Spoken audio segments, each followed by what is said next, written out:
E aí pessoal, tudo bem? Bom, a aula de história de hoje é sobre crise de 1929. Você sabe qual que é o impacto dessa crise aí para a economia mundial na década de 1920, 30? Não? Então vem comigo agora que é a aula. Vamos lá. Muito bem, galera. A crise de 1929, nós precisamos colocá-la dentro do período que é chamado de entre guerras, tá? Período entre guerras, nós vamos delimitar o seguinte: final da Primeira Guerra Mundial, começo da Segunda. Uma coisa aqui que é importantíssimo lembrar, principalmente para o aluno que vai fazer um exercício, e principalmente um exercício dissertativo, quando a crise ela acontece, não significa, né, é uma analogia que parece ser uma coisa boba, mas é algo que tem que ser imaginado, tá? Não significa que as pessoas imaginavam que existiria uma Segunda Guerra Mundial, tá ok? Tanto é que a Primeira Guerra ela é chamada de a Grande Guerra. Tá legal? Então nós estamos passando por um processo aqui que hoje, historicamente, nós olhamos e falamos, olha, no período que vai da Primeira à Segunda Guerra, é o período entre guerras. Então existem alguns fatores e a crise de 1929 se encaixa ali. Tranquilinho, maravilha. Esse período, nós vamos colocar o seguinte, os Estados Unidos, ele foi o grande vencedor da Primeira Guerra. Os Estados Unidos ele teve uma participação já no pedacinho final ali da guerra, 1917, 1918, acabou a Primeira Guerra Mundial. A Europa havia passado por toda aquela surpresa da guerra, os equipamentos, as inovações tecnológicas, tudo aquilo que provocou uma série de destruições, e dentro dos Estados Unidos não houve isso. Então a indústria norte-americana, que ela já vinha dando passos, né, evolucionistas ali no final do século XIX, entrando para o século XX, quando houve a Primeira Guerra Mundial, os Estados Unidos manteve a sua sequência produtiva, inclusive tendo aumento. Porque durante a Primeira Guerra, os países lá na Europa, que eram as potências industriais, vão sendo destruídos, os Estados Unidos foi assumindo como sendo ali, né, a grande potência, o grande produtor e aquele que venderia, né, supriria ali o comércio de todos aqueles que estavam destruídos. Quando os Estados Unidos vai passando por isso, todo esse avanço aqui, dentro da sociedade americana, foi se criando um estilo, aquilo que é batizado na história, do American Way of Life, tá? O estilo de vida americano, em que o consumismo, né, a sociedade consumista que vai se formando, eletrodomésticos, fogões, geladeiras, eletroportáteis, ali os rádios que vão sendo comprados. 1 em cada 6 americanos, segundo alguns dados históricos, possuíam automóveis, né? Então esse estilo de vida que vai sendo mostrado nas propagandas, aquelas propagandas que você pega antigas e tal, que muitas vezes você tem como decoração aí numa casa, numa loja, você dá uma olhada, olha que quadrinho bonitinho e tal, e aí você vê, olha que bacana, o estilo de vida americano. Tá ok? A família com seu automóvel, fazendo o seu passeio, as suas casas, todo mundo desfrutando ali da tecnologia. Só que os Estados Unidos passavam por isso. A Europa estava se reconstruindo da guerra e precisava de uma certa ajuda. Você imagina uma Alemanha arrasada pela guerra, Itália, França, Inglaterra, e os Estados Unidos ele vai colaborando com essa reconstrução. Tá ok? E dentro desse processo de reconstrução, a indústria americana vai passando por esse avanço todo. A década de 1920 ela foi se prolongando. O estilo americano, né, nessa crescente toda, então foi fazendo com que muitas pessoas fossem se aventurando nos investimentos. Então aplicando o seu dinheiro, né, em bolsa de valores, comprando ações, e é lógico que seguindo aquele pensamento, quanto mais as pessoas vão procurando investimento, aplicando o seu dinheiro, você vai comprando ação, o valor da ação ela vai progredindo. Existe muito interesse, então a ação ela vai aumentando de valor, tá ok? Então foi criando esse sentimento ambicioso, vamos enriquecer, investir na bolsa de valores, as pessoas fazendo investimentos em bancos, os bancos fornecendo crédito, o sentimento ali de crescimento, de estabilidade, de progresso, estava muito legal. Só que por trás de tudo isso foi ficando uma coisa meio que escondida, né?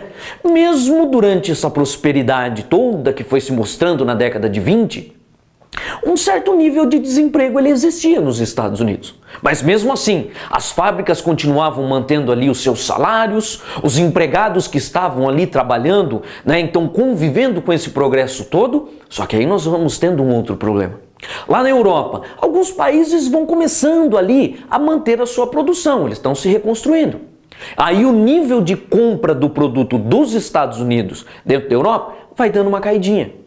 Aí o nível de produção dentro dos Estados Unidos, ele não foi diminuindo, ele foi se mantendo igual. E aí você tem os bancos que estão fazendo seus créditos, as fábricas, os donos das fábricas estão pegando esse dinheiro, estão investindo em suas produções, ampliando, né? Muitos estão ampliando na área agrícola, e aí você vai tendo também uma prosperidade, o maquinário agrícola, uma produção em cada vez maior escala.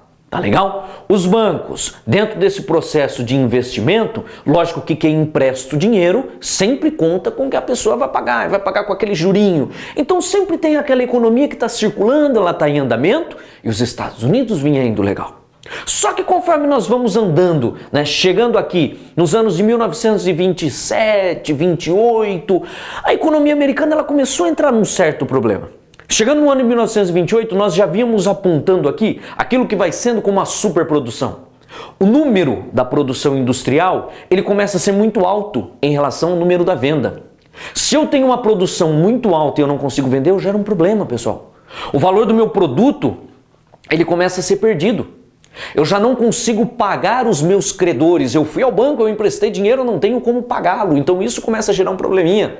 Se eu não pago o banco também tem problemas. Porque ele não recebe de mim, o banco também fez investimentos, então isso vai gerando um efeito em cadeia.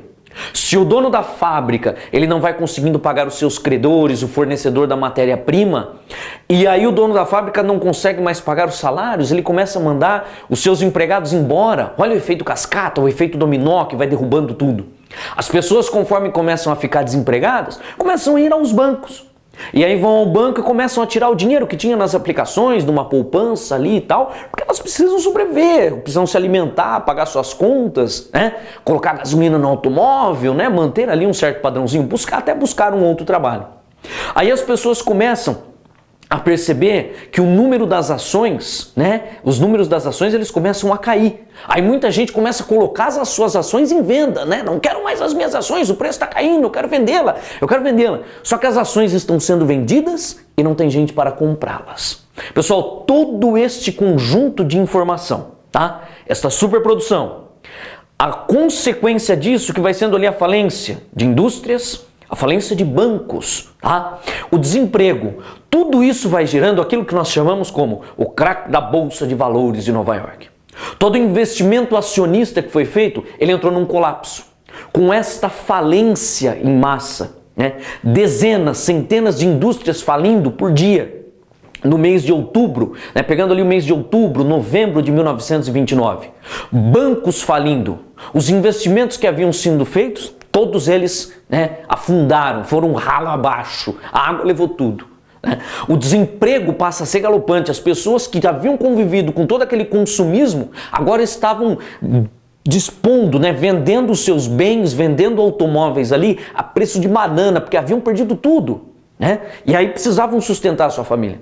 Até mesmo o campo foi assolado. Muitos fazendeiros que haviam feito empréstimos para comprarem os seus maquinários não conseguiam pagar ali os seus empréstimos, os bancos vão tomando as fazendas, as pessoas vão sendo mandadas embora e aquilo gera um verdadeiro colapso da economia. E aí nós temos a crise de 1929, o colapso na Bolsa de Valores de New York, né? A Quinta-feira Negra, como ficou conhecido o dia ali em que os Estados Unidos ruiu, parou. Desse momento para frente, 1929, 30, 31, 32, 33, os Estados Unidos foi vivenciando aquilo que o mundo chamou de a Grande Depressão. O mundo, né? A Europa, a América, foi sendo assolada pela crise dos Estados Unidos. Vamos pegar como exemplo a história do Brasil. Nesse momento o Brasil passava pela produção cafeeira que já vinha com certos problemas. Os Estados Unidos eram o maior consumidor do café brasileiro. E aí nisso, os Estados Unidos começam a diminuir essa compra da matéria-prima, começa a diminuir essa compra do produto importado. E isso afeta a economia brasileira. Tá beleza? Outras regiões vão sendo afetadas também. E várias economias no continente americano, no continente europeu, elas vão sendo abaladas. Os Estados Unidos foi contribuindo com a reconstrução de vários países. A Alemanha, assolada na Primeira Guerra Mundial e sofrendo com o penoso Tratado de Versalhes, em que era obrigada a pagar indenizações de guerra.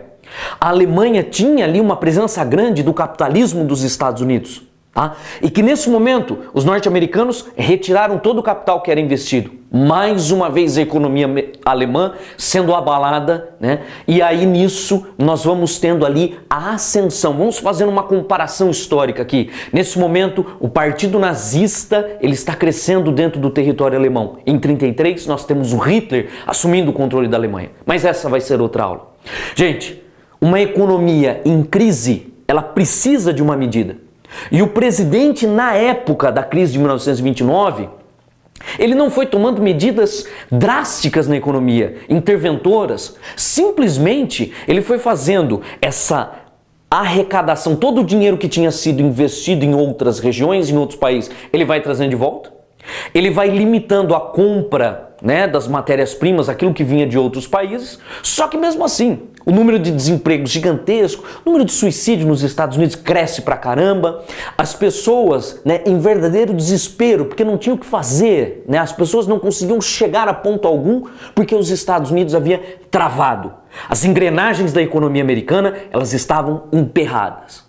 E aí nesse momento nós temos a campanha presidencial. E quem se candidata é o candidato foi Franklin Delano Roosevelt, que acabou sendo eleito. E a proposta dele, nesse momento, 1932-33, é aquilo que nós chamamos de New Deal. O presidente Roosevelt, ele chegou até a ser acusado de estar tentando implantar nos Estados Unidos reformas de característica socialista. Nunca escreva isso numa resposta. Isso está extremamente errado. É que o princípio, a ideia dele, deu essa aparência para os Estados Unidos. Por quê? O New Deal, lá do economista John Maynard Keynes, né, a teoria keynesiana, ela vinha com a ideia do New Deal, novo acordo. Vamos fazer um novo modelo que vai ser através do seguinte, a intervenção do Estado na economia. Os Estados Unidos até então vinham da economia liberal, aquele liberalismo do século XIX, em que o Estado não regula, não controla nada na economia. O Estado não intervém. Só que nesse momento aqui, nós temos o Estado controlador, interventor, promovendo obras públicas, rodovias, asfaltamento, prédios, hospitais, escolas, viadutos, hidrelétricas, tudo isso criando emprego direto do trabalhador direto ali na obra, quanto emprego indireto, ok? Concessão de crédito para promover essa retomada da produção. O estímulo para a produção agrícola, nesse momento aí de crescimento da economia americana. E deu certo isso, José? Deu. Galera, a economia norte-americana nesse momento, os anos de 35, 36, chegando em 1939. Opa, começou a Segunda Guerra. 1939 começa a Segunda Guerra Mundial. Aí os Estados Unidos ele entra nessa guerra em 1942, passa 42 até 45. E a própria guerra, a produção para a guerra, né, o enviar os soldados para a guerra, isso tudo foi colaborando, essa produtividade para a guerra colaborou para esse crescimento da economia americana. E os Estados Unidos foi retomando a sua posição de grande potência mundial. Tá ok? Galera, esta crise ela tem esse reflexo muito negativo para a própria economia dos Estados Unidos, mas nunca esquecendo, para a economia mundial. E aí você fazendo uma analogia sobre a história do Brasil, lembre-se, no Brasil, 1929, 30, você tem aquela Revolução de 30, que coloca Getúlio Vargas no poder. E aí Vargas, nesse momento em que o mundo vinha passando por uma crise complicada, o Getúlio ele vai implantando também uma economia interventora, o Estado também intervindo na economia. Tá beleza? Dentro daquilo que chamamos de Era Vargas. Mas aí você assistiu uma aula do professor Marquinho, vê lá que é legal. Tá ok? Gente, um grande beijo, abraço, até a próxima. Fui!